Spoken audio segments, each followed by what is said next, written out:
Okay, buckle up, folks, because this audio is going to blow your minds. So this is from a live stream that was done by that head in the fog woman on TikTok earlier today. For you guys, it would have been yesterday, and probably by the time I finish this, it will be yesterday also, because by the time her live stream finished and I went through all the audio, I'm only just starting on this now, and it is already 9 o'clock. So I'm in for a late one. But I know how my ADHD works. If I don't talk this out now, I'm going to be awake half the night thinking about this. And then I'm going to be getting up early in the morning, still thinking about it.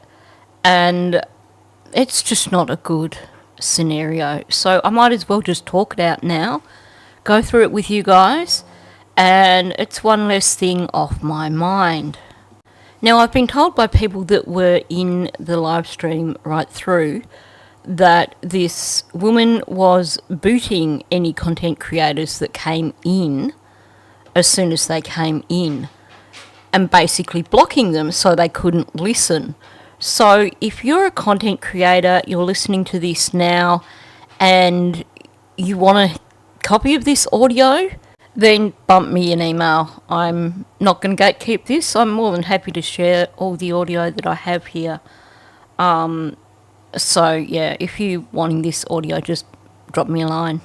Because I thought we were all here for Lily and Jack, not about having exclusive content that nobody else is allowed to listen to. I was told that AB was one of the people who was booted out of the live stream. So if you're in contact with AB, just if you have a way of dropping him a note, just let him know that if he didn't get this audio, he can get it off me. Now, what I'm going through in this video is actually only a snippet of 1 hour's worth of audio. There's 3 really significant bits of audio that I'm going to go through over the next couple of days. This one was the big standout for me. Red flags straight up. I was listening to it and chatting with friends at the same time who were also listening to it, and we all had the same reaction. So I thought, okay, yeah, I really do need to pull up this audio once I've collated it all and share it with you guys. So this audio comes a little way into the discussion. This is Derwood O'Grady. I'm not sure if I mentioned that, but you can probably tell from the thumbnail that that's what I'm talking about.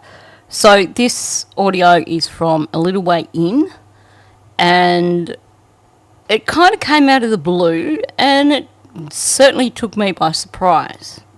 I could try and explain it to you, but it's probably easier if we just jump straight in. There's another story you shared with me, actually, about a toolbox. Yep. And the possibility, the belief at one point that there could be something inside of that toolbox that could be relevant to the investigation. Yep. Well, okay, I'm gonna state something. So this is the first time I've heard mention of a toolbox. It certainly gained my attention as soon as she said that. Now, you'll notice that she's putting in this big introduction and saying there could be something inside a toolbox that could be relevant to the investigation. And even before he launches into the story, we know we're in for a doozy, because Derwood has got various strategies that he uses when he is telling these stories of his. And this is one of them. So he gets pauses before he's even launching. So it's, yep, he was waiting for more from her, more of a cue in terms of what she was wanting from him. But then he doesn't get anything, so it's, well, pauses again. This isn't just about waiting to see what direction she wants him to go in. This is a thing that Derwood does. It is one of his narrative devices that he makes use of so often, of throwing in these pauses, not just to access that part of the story in his brain, but also to get his audience's attention. So you've got these pauses where he's loading the story in his brain, for starters. Probably been a little while since he told it, so he needs to figure out the starting point, figure out the key points again, because, Derwood, only a very teeny amount of what he says is truthful. So he's got to try and remember what it was he said last time. But he's also waiting for responses from her. He wants a cue from her in terms of how he should tackle the story. So if it sounds like to him that she doesn't really believe him, then he's going to really lay on the persuasive language. But she's not giving him any cues, so he's just got to launch into it without any assistance from her in terms of how to tackle it. And then he uses another one of his classic Derwood narrative devices. I'm going to state something. This is like someone standing up in a room, putting their hand up and yelling out loud, I have something to say, everyone needs to pay attention to me. He is signalling to his audience that this is something that is important. He wants them to pay attention. Straight up, we know we're in for a doozy of a Derwood story. And of course with that, we know that there's going to be a lot of untruths in this story. There's a lawyer involved. Well, there's a few lawyers involved in this, but there's one lawyer involved in this, and they had a theory built that there was a toolbox involved, and that there was possibly a wrench in this toolbox that was used to injure and kill the kids. I'm just going to give you a moment to process that, because I know for me, when I first heard that, I thought my brain was suddenly going to explode. Feel free to pause at this moment in time and take a few deep breaths and just try and take in what it is that he's actually just claimed. Now already there's a bit to unpack here. He starts with, there's a lawyer involved, and then he says, well, there's a few lawyers involved in this, but there's one lawyer involved with this. Let's be real, he is talking about Darlene Thomas. We know that him and Darlene and Christine Inrig are all in tight. He's made it pretty clear in the past that he has that connection with Darlene and Christine. Other people have made it clear that he has that connection. We know that Candy's also somehow knee-deep in all that as well. He's trying to act mysterious while at the same time making sure that people understand exactly who he is talking about. His choice of words here is intentional. He's trying to be mysterious, he's also trying to act like, well, I can't name this person because, that would be bad. But there's this one lawyer. He's doing a Janie and a Daniel strategy. He's obviously listened to plenty of their narratives now so that he knows how this works. Lead your audience far enough and let them make the conclusion. That way, of course, if Darlene hears this, he's then got this plausible deniability. Oh, I never mentioned your name. And of course, given Derwood's tendency to lie, by not naming up the lawyer, that means that if people approach Darlene about it, then he can say, oh, well, I never said anything. I didn't mention you. And if, of course, the whole story is a load of BS, and people approach Darlene about it and she asks him about it, he can be like, well, no, I'm not talking about you, I'm talking about a different lawyer. So, it is, again, one of his narrative strategies to try and create credibility without giving you anything tangible to hang on to. He's not going to give you a name of a lawyer, just in case someone wants to try and fact check. Now, something that caught my attention immediately was him referring to this lawyer having a theory built. He's not saying they came up with a theory, they made up a theory. He's saying they built a theory. When you build things, you are working with tangible things. You are working with a solid foundation. So him saying there was a theory built suggests that there was a solid reason for this theory. It's like the difference between when I sit down and do one of my videos where I pull together a bunch of clips and present a theory at the end of that video based on what we've learnt from those clips, as opposed to the people you see that get on Facebook that just come up with some completely random story out of the blue with no basis to it whatsoever. I would refer to mine in that case as being a theory that I've built from evidence, whereas the crackpots who are making up their own stories, that would be making up a theory. And it's such distinctive terminology here. They had a theory built. It's not what you would automatically go for. You would automatically say they came up with a theory. And then we get this mind-blowing story. There was a toolbox involved, and there was possibly a wrench in this toolbox used to injure and kill the kids. Like, what the... my mind just nearly... I'm still trying to process this. But the thing that concerns me is the language of this. He starts off referring to a theoretical toolbox. There was a toolbox involved. A toolbox is very non-specific. Could be any toolbox, anywhere. Just a toolbox. It sounds theoretical. It sounds like nobody knows if this toolbox actually exists. It's just possible that there's a toolbox. But then he says there's possibly a wrench in this toolbox. So now the hypothetical has shifted. The toolbox is now real. The wrench is hypothetical.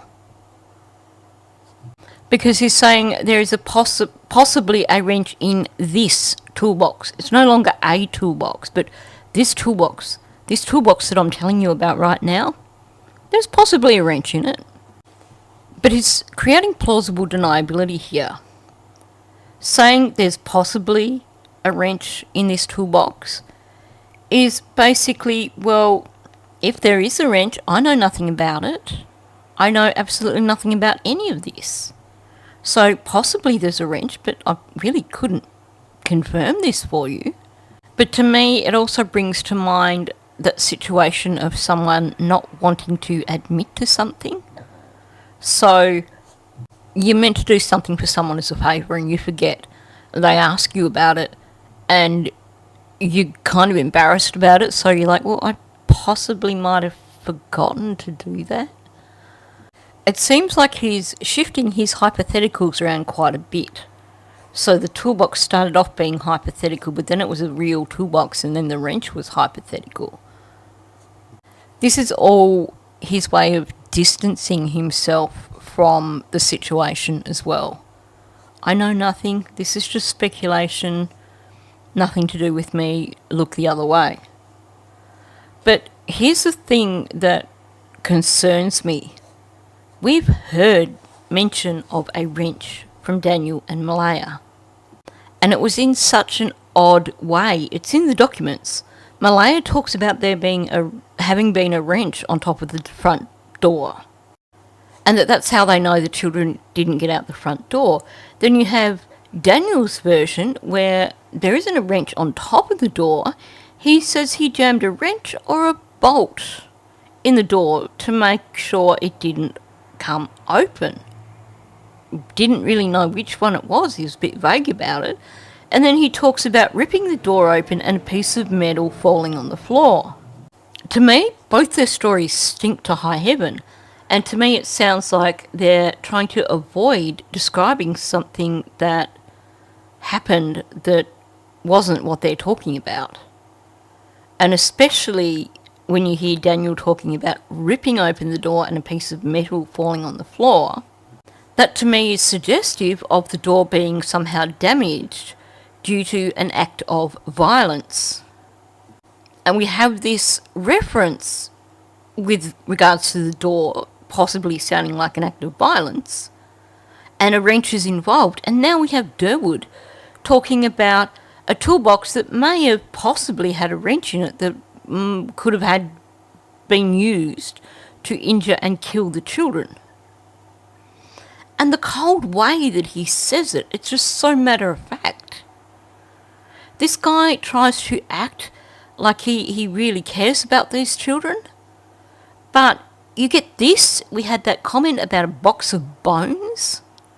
He just sounds like a really callous, and I can't say that word on YouTube, but not someone that I would ever want to have any association with whatsoever. He really doesn't come across as a nice person. I mean, who says this sort of thing so very matter-of-factly? Saying, oh, you know, the wrench was used to injure and kill the kids. And talking about, well, they'll probably be brought home in a box of bones. For me, I struggle, and I'm quoting. But you'll note also, we get the hypothetical of the toolbox, which then solidifies into a real toolbox. Then we get the hypothetical of the wrench. But there's no hypothetical when he talks about the wrench being used to injure and kill the children, or kill the children. The speculation in this bit of the narrative is the location of the wrench, not the use of the wrench. And I think one thing we need to acknowledge here also is Janie's ridiculous raking the driveway story. Because she claims that she was going to put that railing on the fence and Daniel was going to help her, but he had to go find his tools first. So she was raking the gravel while he was searching for his tools. And we've discussed this so many times. She made it quite clear that the task was to nail that rail, the top rail, only the top rail, on the fence. There was no discussion of drilling it. She specifically said on 2 separate occasions that those rails were being nailed on. And we know that she then nailed on all the uprights as well. So how does his tools come into this? So we have 3 separate references now to tools, and of those 3 references, 2 of them specifically reference a wrench. And we have this claim that the wrench was used to injure and kill the kids. And it's not, and I know I corrected myself a little way back here because my brain was going, well, if you're talking in this situation, it would be either or. But he specifically said injure and kill. He's not talking in hypotheticals here. If he was talking in hypotheticals, he would refer to that it was used to injure or kill the kids. Saying injure and kill is far more specific. You're removing the hypothetical. So once again, we have this thing that's being brought up, the toolbox that may have existed, and then suddenly the toolbox is solid, it is in existence, and the hypothetical thing is the wrench. But then it turns out he's saying the wrench was used for this purpose. And it's not a hypothetical, well, it may have been used to injure or kill the children. No, he's saying this is what it was used for. The absence of any hypotheticals when he's talking about the use of the wrench, as opposed to the rest of what he's saying here when he does throw in the hypotheticals, to me is a little bit disturbing. I ended up in possession of that toolbox. Yes, I will play that for you again, just to help you to process what we are hearing here. I ended up in possession of that toolbox. So suddenly this theory about a toolbox and about a wrench has a real toolbox that somehow has ended up in Derwood's possession. We're not talking in hypotheticals here. He has just told us this toolbox exists. And he had just been saying that, yeah, well, there could possibly be a wrench in this toolbox that was used to injure and kill the children. Well, guess what? I've got this toolbox. Like, oh my gosh. Now, if this is a made-up story, I'm sorry, but this guy needs to have his ass hauled in and nailed to the wall. Who says this sort of thing? And if it's truthful, why the heck has he got this toolbox? Why is it in his possession? What the heck is going on here?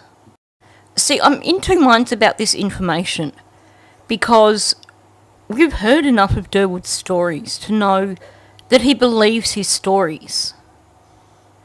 And he certainly did a big lead-in to this one. I'm about to make a statement.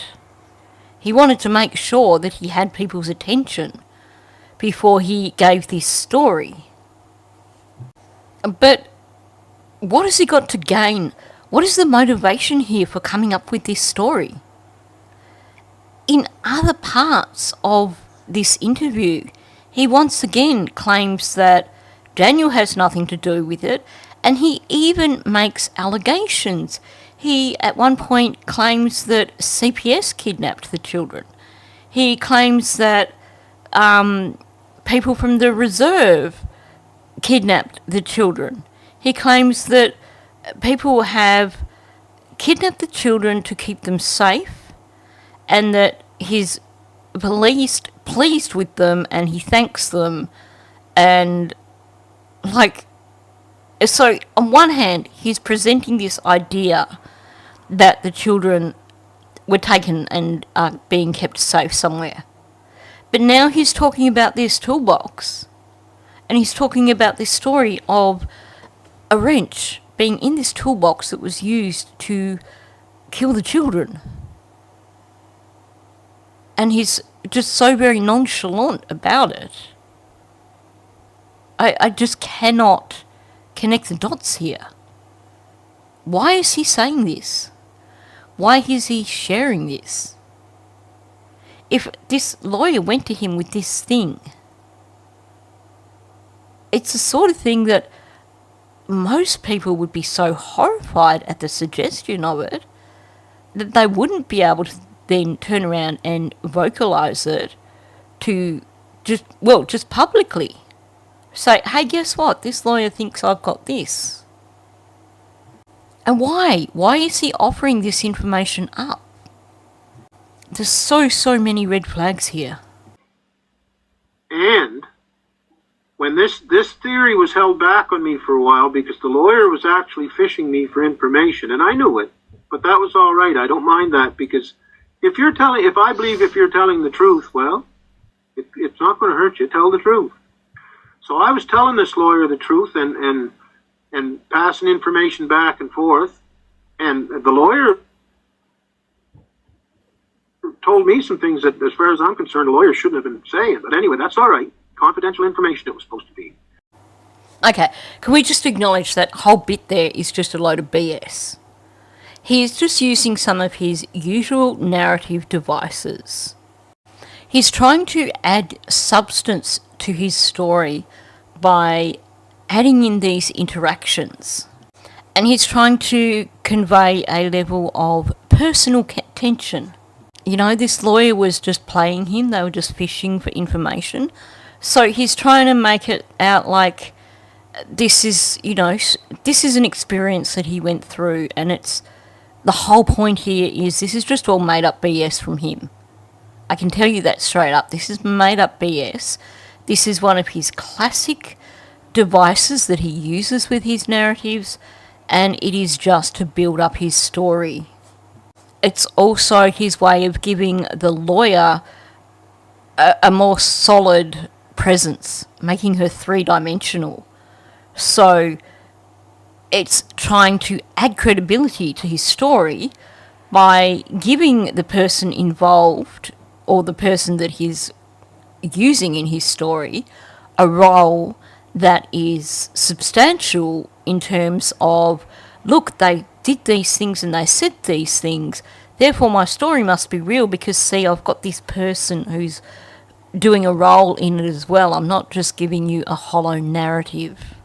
It's that notion of, well, see, I can show you that this person has substance. This whole thing actually happened because I'm describing an experience, even though there is nothing tangible in what he's saying here.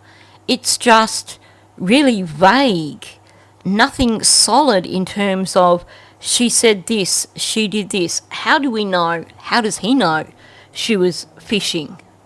He doesn't offer that up because he's got nothing to offer up, because it's made up. And of course, then he goes on with the whole, if you're telling the truth, so now he has to convince people that he's being truthful, and that the lawyer was testing him out to make sure that he was being truthful, and that they weren't going to give him any more information till they knew that he was truthful. And then he comes out with this lawyer telling him things that the lawyer probably shouldn't have been saying. So he's showing this whole thing of, this was all confidential stuff that the lawyer probably shouldn't have shared with anyone. But see, I proved how trustworthy I am, so they actually shared this confidential information with me because I'm such a trustworthy person. This guy's a legend in his own lunchbox, seriously. He thinks he's something special. And of course, it also elevates him from just being somebody that the lawyer contacted for information, but instead it elevates him to being someone who is very much involved in this whole investigation with the lawyer. And now he's buddies with the lawyer. Sounds a bit like Daniel with detectives, how they were his best mates for so long. So this theory got presented that this toolbox was used. There was a tool in this toolbox used to kill those kids.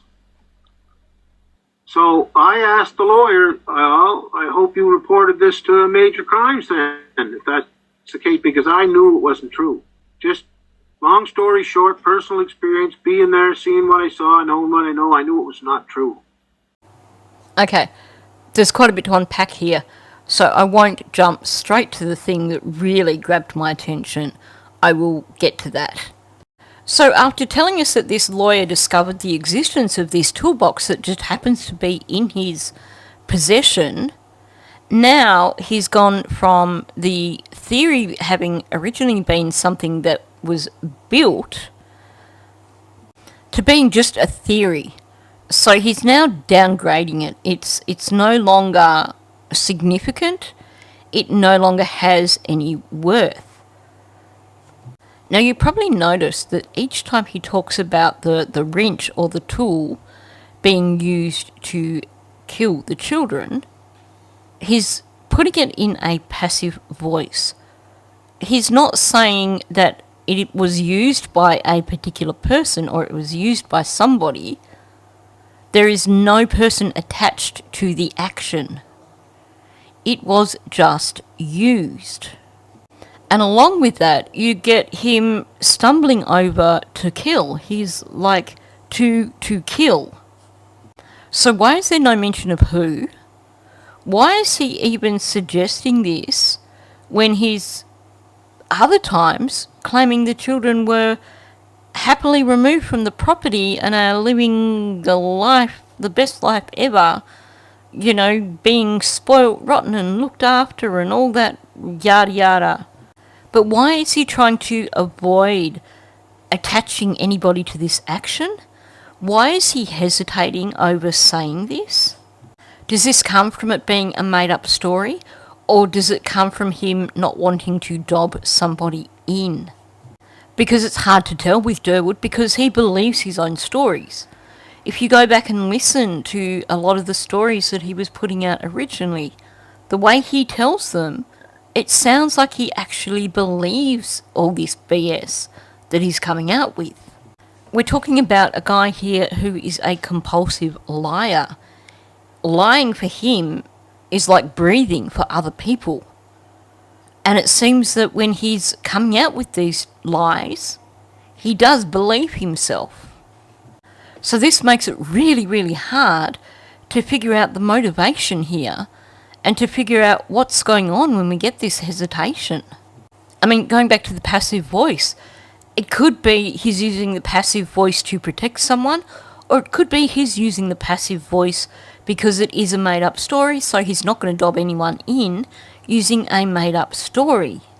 But it seems like this guy is really not good at thinking logically when he's creating his stories. And I think that's one of the things that makes it so easy to tell when he's pulling out a load of BS, because it doesn't stand up to any test of logic. So he claims that he said to this lawyer, "I hope you reported this to Major Crimes, because I knew it wasn't true." Where's the logic in that? If someone makes an allegation like that, and you happen to have that toolbox there at your house, and someone makes this allegation, this toolbox that you have at your house may be crucial evidence in a case with 2 missing children, a huge case that has gained a lot of attention, you're not going to suggest that they contact Major Crimes and put that in as a tip, because it makes you the focus of attention. If they came to you with something like that wasn't true, then straight up you would be telling them, "That's the most ridiculous thing I've heard. But you're welcome to come and have a look at the toolbox yourself. It's just here round the back in the shed." But instead he's like, "Well, I hope you contacted Major Crimes." Essentially, based on this story, they're accusing him of being involved in a cover-up, accusing him of hiding crucial evidence. And for that he says, "Oh, well, I hope you contacted Major Crimes." You've probably noticed by now too how full of holes this story is. There is no mention from him of how this lawyer ended up knowing that he had this toolbox in the first place. Like, what, the whole world knows that he has this toolbox that may have been connected to the disappearance of 2 children? Like, how did the lawyer find out? He doesn't say that. Because, to me, the only people that would know about it would be him, Jordan, and Daniel, and maybe Janie. But he's not explaining that. He's also not explaining how he ended up with that toolbox. Because it is a very specific toolbox that they're talking about. He is saying this toolbox actually exists. I have this toolbox. Which makes you question if the rest of it is truthful as well. If the toolbox exists, then does that mean that the wrench also exists and is in that toolbox? Does that also mean that this wrench is what was used to kill Lily and Jack? Like, this is just unfathomable. The fact that this guy can just throw this around so casually. And even though he's just admitted the existence of this toolbox, he's now saying, "But I know it's not true." No explanation of how he knows it's not true. No explanation of how he got the toolbox, or of how the lawyer knew he had the toolbox. Just make it make sense. There's no logic here. And how does he know it's not true? Well, he tells us how he knows it's not true. And this, to me, is chilling. Just long story short, personal experience, being there, seeing what I saw, knowing what I know, I knew it was not true. We've seen this same situation with Janie and Daniel, where they've pushed a lie and pushed a lie until they were trying to push another part of a narrative, and they forgot that they had this lie that they were pushing. So in Daniel's case, we had the pushing the lie of that he offered up his phone to detectives. And then later on in an interview, he was trying to make Malaya look bad. So he said that detectives had seized his and her phones. So he showed up his own lie because he was so busy concentrating on making Malaya look bad. And we've had Janie do similar things when she's been trying to make Malaya look bad, or when she was trying to pretend she was Grandmother of the Year, and then she slips up something in relation to her own grandchildren, which proves a lie of something she said about Lily and Jack earlier on. And that's what Derwood has said here. He says, I know that this story about the toolbox and the wrench is not true because I was there. He literally says, personal experience, being there, seeing what I saw, knowing what I knew. He's just placed himself at Gerlock Road around the time that Lily and Jack went missing. He's saying he was a part of it. I really can't see how you could translate that into anything else. And what concerns me is that this is a mega slip up on his part. Now, for someone to slip up this much means that they are not focusing on what they are saying here. They are focusing on the reason they are saying this. And the reason he is saying this is to debunk the story of the wrench in the toolbox. If the story's not true, why has he brought it up? Why has he made it into such a big story, particularly given that it suddenly shines a spotlight on him? He brings up the story to turn around and say this story is not true. This is a preemptive strike. It seems to me like he is bringing up this story because he is afraid of it coming out in public. So he wants to debunk it first. I'm just seeing so many red flags in this conversation. You know, so many people have asked, why is he still so invested in coming forward and speaking when his stories have been laughed at because they've been proven to be so false? And yet he's come out and he's continued to push this story which just does not hold water. And people have questioned why it is so important to him to continue to do this when most people would just scurry away with their tail between their legs. Like, it seems that there is a personal motivation here. Why did Jordan suddenly become verbally aggressive with Mike Darman? Why did Jordan come out and get really ticked off with content creators for talking about Derwood when Derwood was the one that was coming out and sharing his story? Like, the guy, I mean, I have been calling him Dingbat from pretty much the moment his stories came out because they were so unlikely. And yet it's like a game of whack-a-mole. This guy just keeps reappearing, keeps trying to push the same narrative, even though it's been thoroughly debunked. Like, why does a person do that unless they have a vested interest? Just long story short, personal experience, being there, seeing what I saw, knowing what I know, I knew it was not true.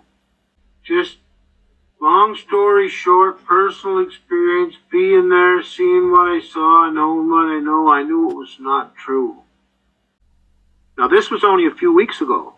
I called John Donaldson. John Donaldson and I are getting along better, far better than the other guys did. He talks wisely and he's sensible and sorry, I don't want to interrupt you. Who is he? He is the lead investigator now for the Jack and Lily case. Okay. Of major crimes in Bible Hill. So now he's doing a bit of name dropping. He wants people to think that this guy and him are on, great speaking terms, and he just, has this guy's number and can just casually ring him up and just have a chat with him about the investigation. Because, he gets along better with him than he did with the previous guy that was on the case. And he makes sure that he points out this is the lead investigator.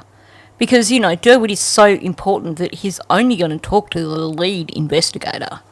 This is clearly total fabrication. We know from the information that came out from the documents, from listening to the news reports, that they hold him in at the end of May for an interview, and they thought this guy was a complete utter joke. And they spoke about him being argumentative and pressing them for information. And they basically booted him out the door and was sod off Baldrick. But he wants us to think that he's this super important guy that's on, first name terms and has the private number of this detective. Even though, when you hear this full audio, you will hear him talking about how he didn't have the number for the other detective prior, who was like the detective before this guy. So he used Daniel to make a call to him or something like that. I didn't fully listen to that bit at the time. I was busy messaging people and stuff like that. But he's admitted previously that he doesn't have a direct line to these investigators. But now, because he needs it for his story, suddenly he's best buddies with this guy. And so I said, I'm going to nip this. I asked the lawyer if this was presented to the cops as a tip, if this information. And they said, no. And I said, why? You're a lawyer. Why in the hell would you not tell the cops this then? And believe it or not, her theory partly involved me. And that's why I knew it was bullshit. So that's all right. I said, I'm going to squash this right here. So I called John Donaldson. I said, John, I got a lawyer. I said, presenting this theory to me. And I told him the name. He was surprised. He said, you're not going to name that lawyer. I certainly am. I said, here's the name. I said, here's exactly everything they're saying. And I said, I have that toolbox in my possession. I know exactly where it is. I said, now, do you want it? Because it's under about 3 feet of snow right now. Now, I can't remember where it came from, but I do remember there were allegations around the time that this Chrissy PI woman was going on the Turkey Guys channel and saying stuff. And there were allegations being made then that Darlene was finding out information that she wasn't sharing with detectives. I would like to think that even though there are questions about her credibility, that as a lawyer she would understand the importance of sharing any information that's found out with the people who are actually investigating the case, because that would be an obstruction, and she would understand the legal repercussions for something like that. So I'm guessing this is just another BS story from Derwood. This makes him the hero in the story, because now he's so concerned about this BS information that he's said he knows is not true. He's so concerned about it that, having found out that the lawyer didn't contact the RCMP, he's got to do it for himself. Again, there's no logic in this story whatsoever. First of all, this whole I'm so buddy-buddy with the inspector BS. Complete utter BS. The way he's talking, it would not happen like that, for starters. He's not going to have a direct line to this investigator. And if he got hold of this investigator's number and tried to ring him, he would be told, you need to go and report this to the tip line, not directly to me. He would be hung up on. because these investigators have better things to do with their time than deal with dingbats like this guy. But of course, this is about presenting himself as the hero, for starters, and also trying to prove his virtue. Because, of course, if he's prepared to ring up the RCMP and say, hey, look, you know, this has been said, I've got the toolbox if you want to come here and get it. This is like a story that's been written by a 4th grader. There's no logic to it whatsoever. It's a joke. And then he's like, I told him the name of the lawyer, and he said, oh, you're not going to name that lawyer, are you? And he's like, well, I did. That's exactly what I did. Why would they care if he was going to name the lawyer? They would actually want him to name up the lawyer. If he's putting in a tip and saying, this lawyer spoke to me, they're going to say, who is this lawyer? We need to know from you who this lawyer is.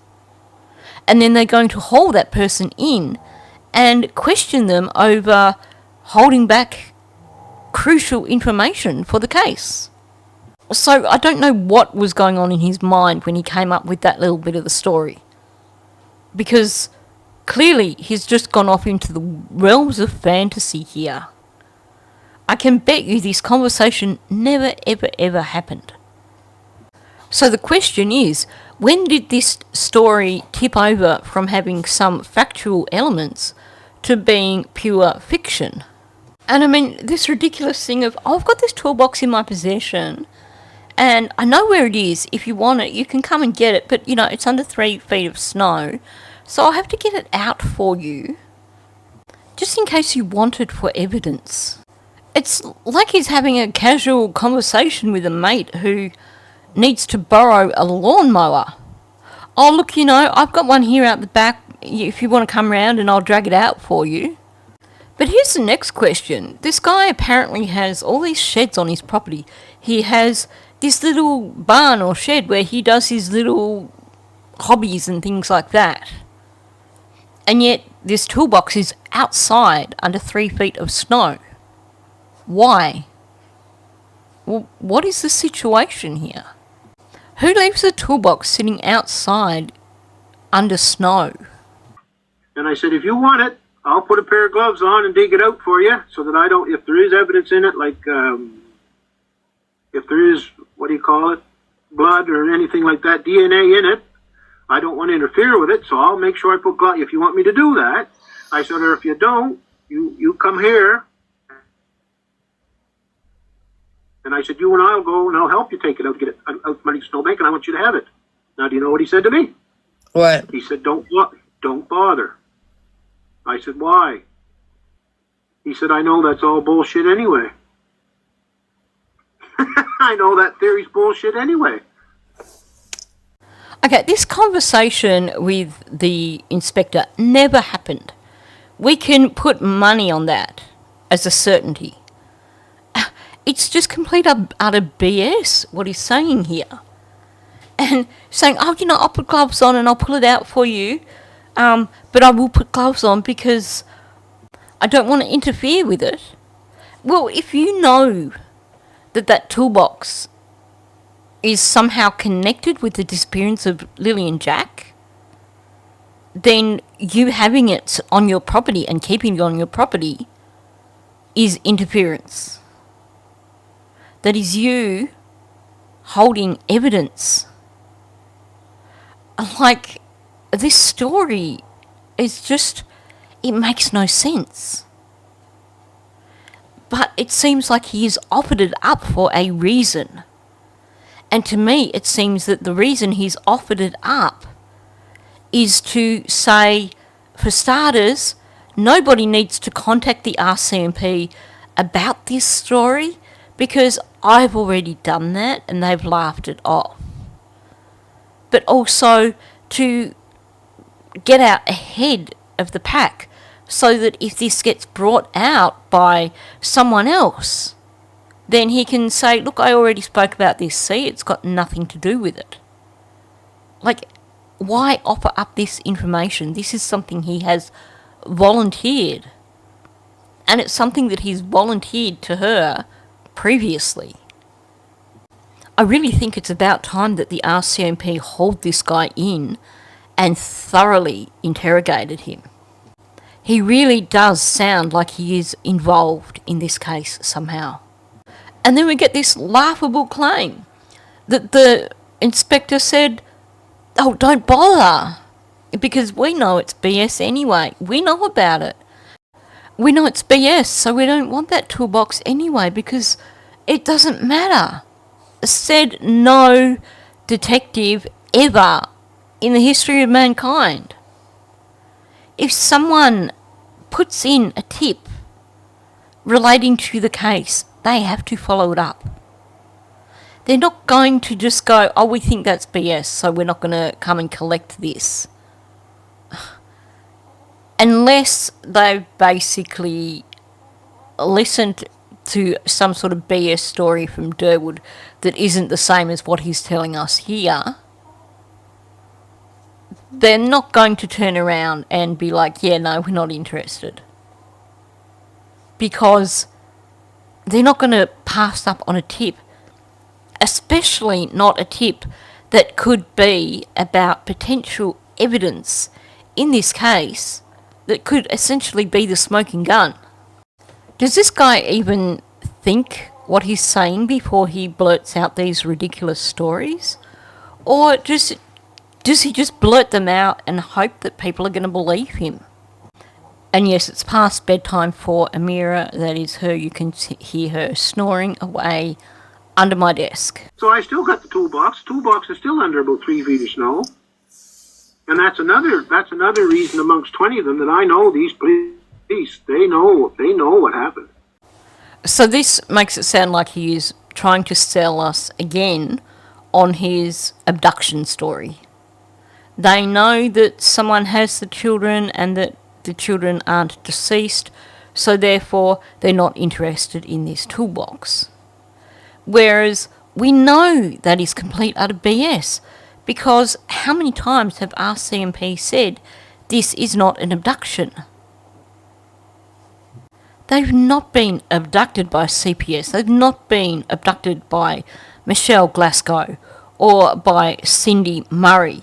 All these people that he has made accusations against. He knows full well that this story that he's putting out is complete utter BS. And he's still pushing it. Why would you still push it when everybody is pointing out the obvious? That the chances of these children still being alive are very, very, very slim. Based on what we know, it seems impossible for Lily and Jack to still be alive. That's so heartbreaking to know. But it's even more heartbreaking when you get a dingbat like this trying to push a narrative for whatever end that the children are still alive and they're happily being looked after by strangers who abducted them. You know, I really hope that if AB hasn't got a copy of this audio that he does hit me up for it, because I really want to hear his perspective on this. So that brings us to the end of this particular lot of audio. I think it was confronting and it was certainly a little bit mind-blowing. So I'm really keen to hear your thoughts on it. Like I said at the start of this video, there is a few zingers that I want to share with you, or a few other zingers that I want to share with you as well. This was just the main one that just was so mind-blowing for me. And like I said, the people I was chatting with at the time had the same reaction. So I wanted to bring it to you and share it to you and hear your thoughts.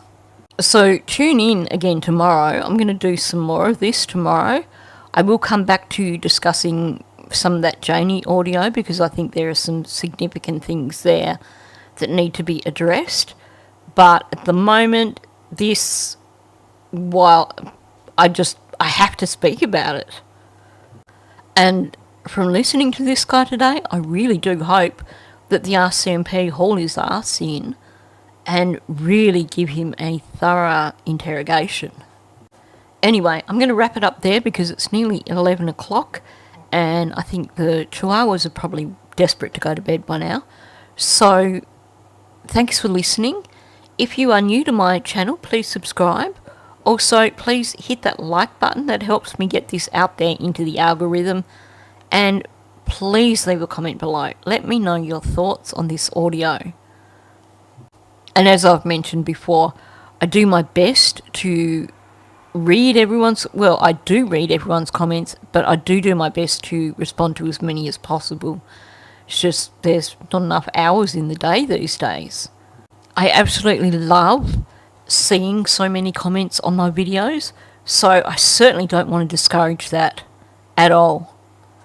I just wish I could actually find the time to respond to all of them. So I do very much appreciate every person who engages with my channel, whether it is just hitting the like button or whether it is making a comment or multiple comments, because all those things help my channel. And of course, they also help to get Jack and Lily's story out there to more people. So on that note, thank you, and I'll catch you in the next one.